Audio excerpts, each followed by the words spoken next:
Have you ever felt like you've lost everything because of your own choices?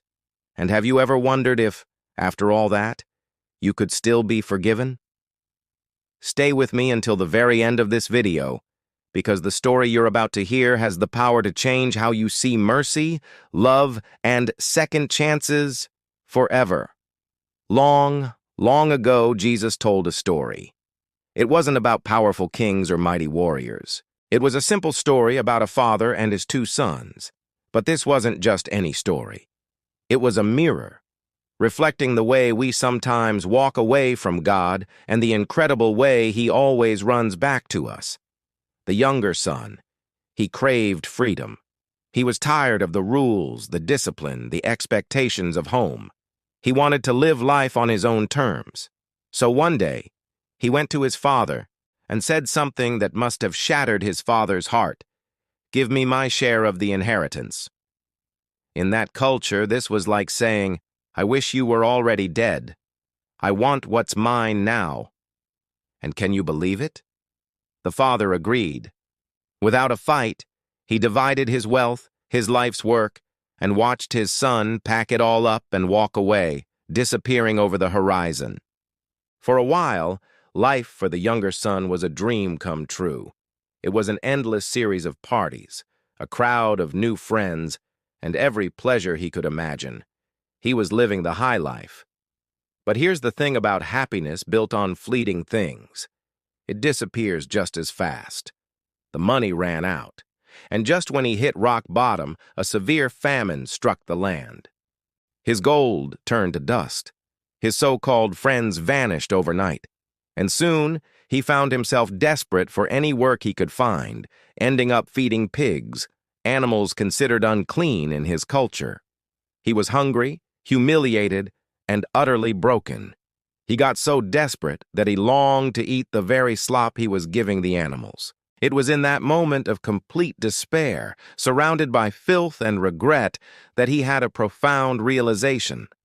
He wasn't free. He was more lost than he had ever been. He whispered to himself, "Even my father's hired servants have more than enough food to eat, and here I am, starving to death." That was his turning point. "I will get up and go back to my father." He started rehearsing a speech, a plea for mercy. "Father, I have sinned against heaven and against you. I am no longer worthy to be called your son. Just make me like one of your hired servants." He expected, at best, to be treated like an employee. So he began the long journey home. Imagine him, dirty, barefoot, trembling with shame and fear, rehearsing that speech over and over again.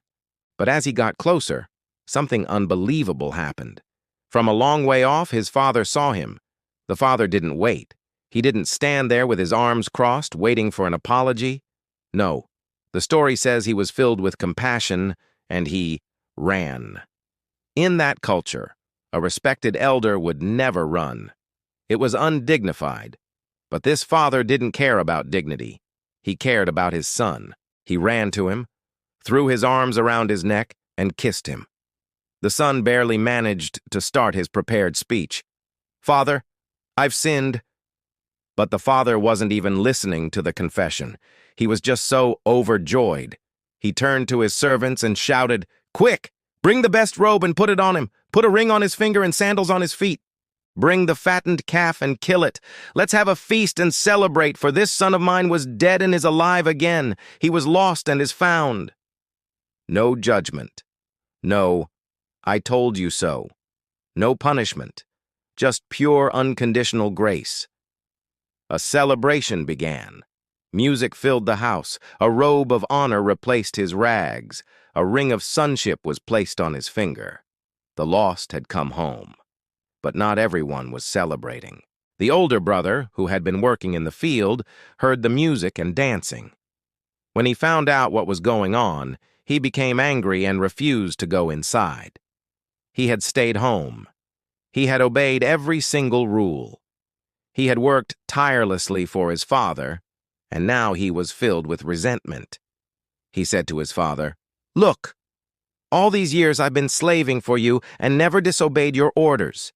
Yet you never gave me even a young goat so I could celebrate with my friends.